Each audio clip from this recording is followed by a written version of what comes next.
Previously on Mr. T and the T-Force. The name is Mr. T. First name is Mr. Middle name is that period. Last name is T. I own Mr. T and the T-Force. Book begins with Mr. T literally smashing the hood of a car and shouts that he's getting rid of crime and drugs in this hood. T doesn't carry guns. It's a video camera. Mr. T bends the barrel and it explodes in the guy's hands. The crack baby. Mr. T opens the bag and finds a little crack baby. The way to get people to do good is by forcing them to do good. Duh. So T blackmails this guy into keeping the baby. I want to tell you a story about a couple of disappearances. Takes the baby and is like, "You scum! You get your girls hooked on junk, totally messed up, and then you do this to them? I can't believe you! You leave it to others to fix your mistakes! I quit!" That's right! This fucking nurse quits after screaming at this dude. I mean, you're a nurse! Isn't that part of your job, is fixing mistakes other people make? Meanwhile, Mr. T is leaping across rooftops and crashes through the ceiling of a warehouse and discovers a giant cyborg man with a bowl cut. To be continued. So, in the time between the saga of Mr. T episodes, I actually met Neal Adams at a convention. As soon as it was announced that he would be attending, I was very excited to meet him and to hopefully get my copy of Mr. T and the T-Force issue 1 signed. So excited that I actually made a calendar reminder on my phone to make sure I brought it. So, the day of the convention, my girlfriend and I rock up and start perusing the convention hall. Until about an hour or so into the show, I round a corner. And boom, there he is, situated safely in a booth about 2 sizes larger than any of those around him. Like a king, he sat on his fold-out plastic throne, surrounded by a bailee of his own artwork and comics.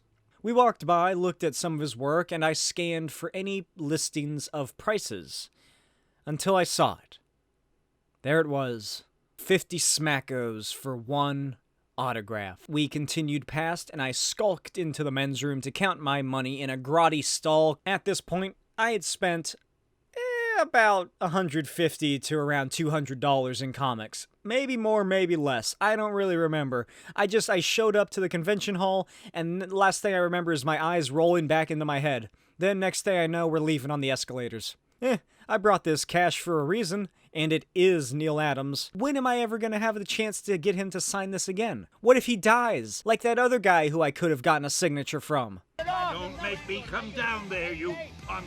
So, with my bladder empty and my wallet still kind of full, I washed my hands and made my way back to Mr. Adams' booth. After flipping through the original prints that he had on sale and display, some of which were upwards of $1,200, I asked him if I could get something autographed, gave his wife a crisp $50 bill, opened up my backpack, and presented him with Mr. T and the T-Force #1. I don't know if this is my memory making things up, but I'm pretty sure he at least smirked when he saw it. Then he talked about it a little bit, and by that I mean he said only about 70,000 copies were sold, and I stood there. I could not believe I was meeting the Neal Adams. He was a really nice guy who gave me not 1, but 2 firm handshakes and a nice smile before he said goodbye. After trying not to make a fool of myself, we walked away with my purchase done and transaction complete, and let the ink dry before I put it back in the bag with the board, as my girlfriend laughed at me for fangirling over Neal Adams.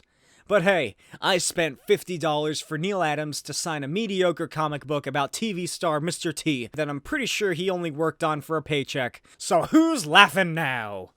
Anyway, on to the story. Like every T-Force issue, this one also comes with a Mr. T trading card offering advice and wisdom. Let's see what it has to say. As a child growing up in the projects, Mr. T was forced with peer pressure from boys who didn't want to go to school, but would rather hang out and steal. Relying on his faith in God and understanding the importance of a good education, he beat the odds of ghetto life. T's tips: don't drop out of school, drop in school, and you'll learn something.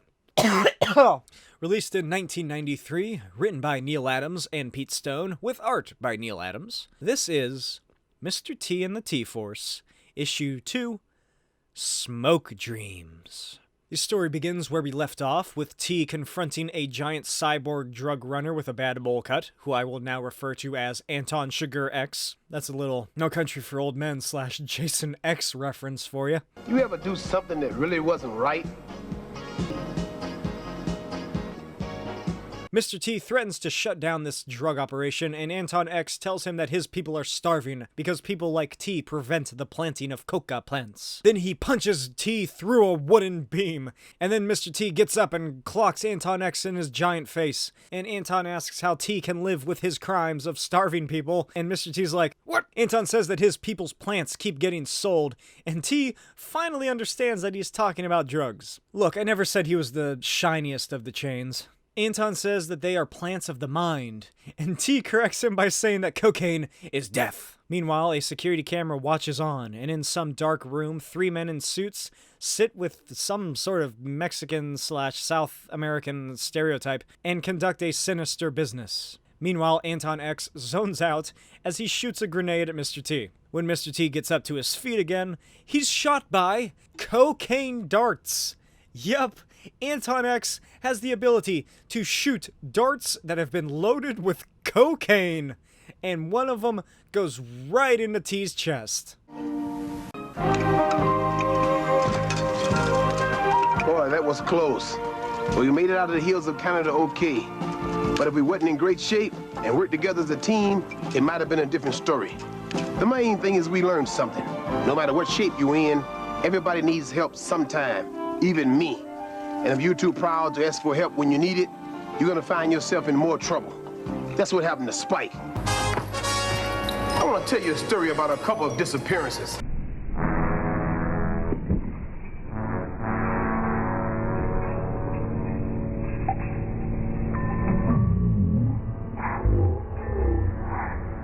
Everybody needs help sometime.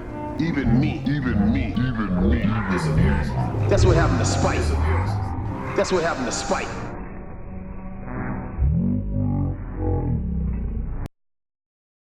Everybody needs help sometime. Even me. Meanwhile, this guy from the first issue is still at the hospital where he brought that crack baby, and he pretends to be a garbage man so he can leave. The nurse calls him over to see the crack baby. They look down at the poor little crack baby in an incubator, and the nurse explains, with a smile, that there's a problem with the baby's lungs. And oh god, look at this. Oh, it's like his ear is sprouting a second head. Anyway, the T signal starts beeping, and I guess this guy's name is Justice. So Justice answers the call from Mr. T, who is currently tripping balls. Cut to Mr. T's crack cocaine adventure. He floats through an asteroid field in some endless space as demonic creatures attack him, and T tries to fight out of his high, but the cocaine monsters get him, and they start yelling at him and whatever.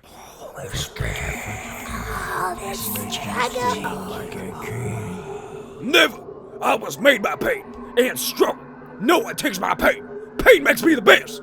I was born in the darkness. Mr. T somehow sobers himself up through, I guess, sheer willpower, and comes to getting choked by goop or cables? What is this? What is that? Anton X tells him that he should just go to sleep as Justice watches on the watch. Then he runs to one of the other people that T has branded with his signal watch and is like, "We gotta help Mr. T, he's really high and getting killed by a giant man." This guy tells him that the cult that Justice was forced into won't help him because the first 24 hours are for his testing only. You'd think that this weird, forcibly reformed criminal cult that Mr. T has established would want to help someone to, like, I don't know, show that they have a place in their family or whatever. But hey, rules are rules, I guess.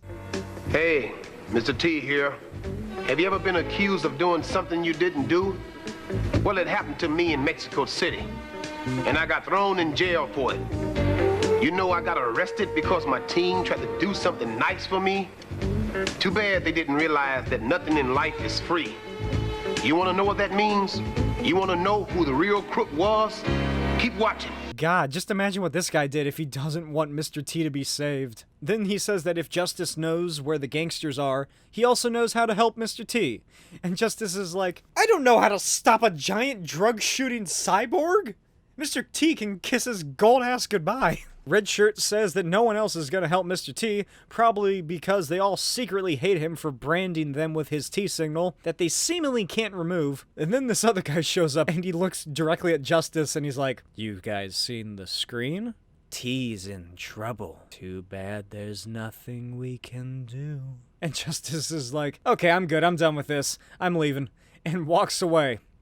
And look, I know he doesn't have his T-swatch, but I'm pretty sure that's because it's just like a continuity error, which is kind of funny, because Neal Adams owns an art company called, you guessed it, Continuity Studios, which also worked on this book. Back at the drug warehouse, Mr. T is in a hentai tentacle video as he fights the weird goop. Anton X just sort of sits on and watches. What is this weird pseudo-bondage, like homoerotic scene? What is happening? Am I reading too far into this? So, T gets all hot and sweaty from Anton's goopy tendrils as 3 commandos burst through the door to discover a giant hole in the wall. Sometime later, Mr. T wakes up after a fun night with drugs, a big muscular man, and a video camera, with a pounding headache, to discover Anton X sitting across from him wearing short shorts. T asks why he was saved, and Anton says that he believes he's been lied to, and it's time to discover the flaw in his ways and become a good guy. Meanwhile, Justice watches the police surround the warehouse. To be continued.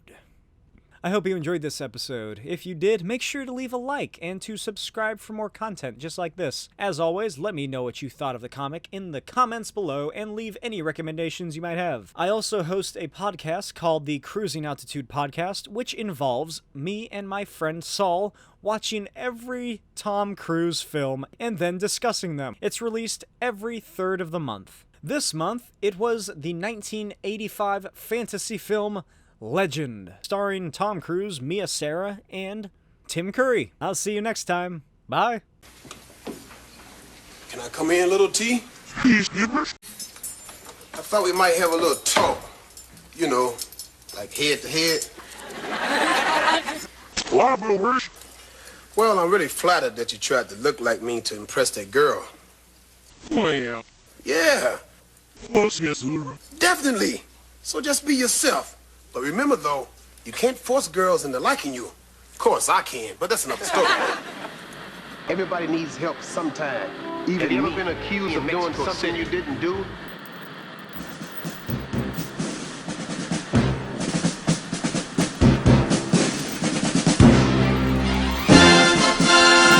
Every word is true. I can talk all day, but the rest is up to you. Honor thy mother and his father. The Bible makes it clear. If you break the rules, God help you, fool. You got Mr. T to fear.